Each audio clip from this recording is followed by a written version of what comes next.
ನೀವು ತುಂಬಾ ಚೆನ್ನಾಗಿ ಬಿಸ್ನೆಸ್ ಮಾಡ್ತಾ ಇದ್ದೀರಾ ಅಥವಾ ಮನೆ ತುಂಬಾ ಚೆನ್ನಾಗಿ ಕಟ್ಸಿದೀರಾ, ತುಂಬಾ ದೃಷ್ಟಿ ಆಗ್ತಾ ಇದೆ ಅಂತ ಅನ್ನಿಸ್ತಾ ಇದೆಯಾ? ಅಕ್ಕಪಕ್ಕದವರೆಲ್ಲ ಓ ನೋಡು ಇವ್ರು ಹೆಂಗೆಲ್ಲ ಕಟ್ಬಿಟ್ಟಿದ್ದಾರೆ, ನಮ್ ಕೈಲಿ ಆಗ್ತಾ ಇಲ್ಲ ಅಂತ ಹೇಳಿ ಒಂದೆರಡು ಮಾತು ಅನ್ಕೊಂಡಾಗ್ಲೂ ಕೂಡ ಆ ನೆಗೆಟಿವಿಟಿ ನಿಮ್ಮ ಬಿಸ್ನೆಸ್ಗೆ ತಗಲುವಂತ ಚಾನ್ಸಸ್ ಇರುತ್ತೆ.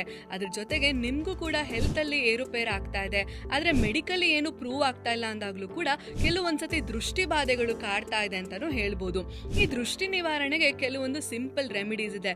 ನೀವು ನೋಡಿರ್ಬೋದು, ಕೆಲವೊಬ್ರು ನಿಂಬೆಹಣ್ಣು ಮೆಣಸಿನಕಾಯಿ ಜೊತೆಗೆ ಸೇರಿಸಿ ಗಾಡಿಗಳಿಗೆ ಕಟ್ಟೋ ಅಂತದ್ದು ಅಥವಾ ಅಂಗಡಿಗಳಿಗೂ ಕೂಡ ಕಟ್ಟೋ ಅಂತದ್ದು ಪ್ರತೀತಿ ಇದೆ. ಇದ್ರ ಜೊತೆಗೆ ನಾವ್ ಯಾವ ರೀತಿ ಸಿಂಪಲ್ ಆಗಿ ದೃಷ್ಟಿ ತೆಗಿಬಹುದು ಅಂತ ಕೇಳೋದಾದ್ರೆ ಈ 5 ಐಟಮ್ ನ ನೋಟ್ ಮಾಡ್ಕೊಳ್ಳಿ. ಒಣಮೆಣಸಿನಕಾಯಿ, ಬೆಳ್ಳುಳ್ಳಿ, ಕಲ್ಲುಪ್ಪು, ನಿಂಬೆಹಣ್ಣು ಮತ್ತೆ ಕರಿಮೆಣಸು. ಈ 5 ಪದಾರ್ಥಗಳನ್ನ ಒಂದು ಮುಷ್ಟಿಯಲ್ಲಿ ಸೇರೋ ರೀತಿ ಸ್ವಲ್ಪ ಸ್ವಲ್ಪ ತಗೊಂಡು ಅದ್ರಲ್ಲೂ ನಿಮ್ಮ ಎಡಗೈಯಲ್ಲಿ ತಗೊಂಡು ಆಂಟಿ ಕ್ಲಾಕ್ ವೈಸ್ ನೀವು ಹಿಂಗೆ ರೊಟೇಟ್ ಮಾಡ್ತಾ 3 ಸತಿ ದೃಷ್ಟಿಯನ್ನ ತೆಗಿಬೇಕು.